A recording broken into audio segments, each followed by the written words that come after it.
Hello guys, welcome to my channel. Today we are going to see how to fix the system administrator has set policies to prevent this installation on Windows 11, 10, 8 and 7.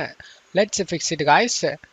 Method on, you just need to go to search menu and type registry editor, click on open it, select yes. Now check my video description for this registry path. Just copy and paste it in the address bar and press enter. On left side, make sure you selected the Windows. Now check my video description for this text. Just copy the installer text. After copying it, you just need to right click on the Windows and select new and select key. Paste the text we copied and press enter. And now make sure you selected installer.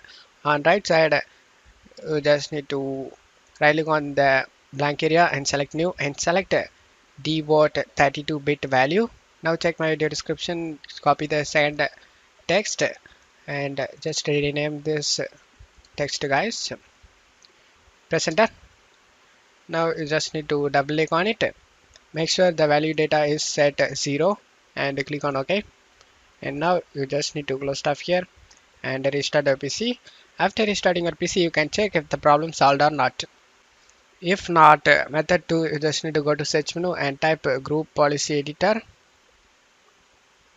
Comes up edit group policy, click on open it.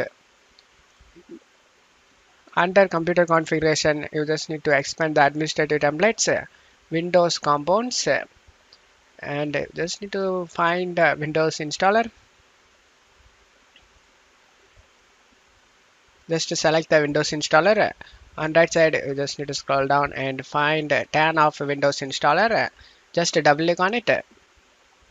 Make sure you selected the value not configured and select OK option. And now just to close stuff here and restart your PC. After restarting your PC, you can check if the problem solved or not. I hope one of these methods fixed your problem. If the video helped you, don't forget to leave a like guys. You can also subscribe me and support me guys. Thank you.